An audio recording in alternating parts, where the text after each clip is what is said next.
লাখ ল'ৰা ছোৱালীক চৰকাৰী চাকৰি দিলো। কোনেও ঘোষ খাব নোৱাৰিলে।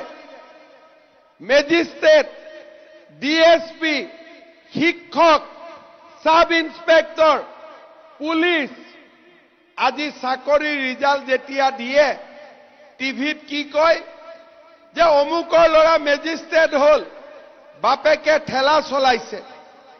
অমুকৰ ল'ৰা ডিএছপি হ'ল, বাপেকে কি কৰে বোলে বজাৰত পকৰি বিক্ৰী কৰে।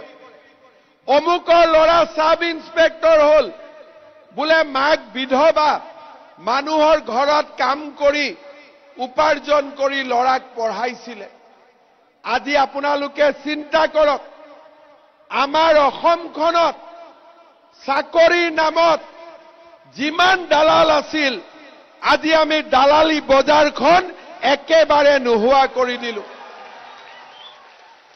আজি লোকসভাৰ ইলেকশ্যন, মই 1 লাখ চাকৰি দিয়াৰ কথা আছিলে, 1 লাখ চাকৰি আমি দিলো। আজি আমি আকৌ কৈছো, ইলেকশ্যনৰ পিছত আমি আৰু 50,000 চৰকাৰী চাকৰি আমি দিবৰ বাবে গৈ আছো। কোনে পাব?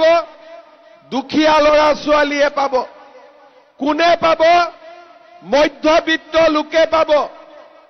1 পইচাও দালালক দিব নালাগে।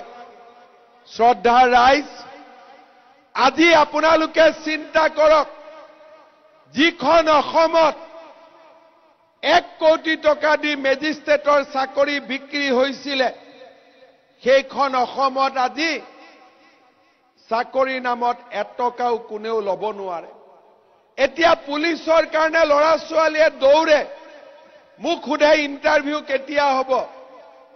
আকৌ জুলাইত নতুনকৈ পুলিচৰ চাকৰিৰ ইণ্টাৰভিউ হ'ব।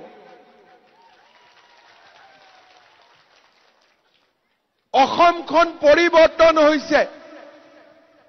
আজি যেতিয়া ইলেকশ্যনৰ আগত মই কৈছিলো যে আমি মহিলাসকলক অৰুণোদয় আঁচনি দিম, মোক বিশ্বাস কৰা নাছিলে। লাহে লাহে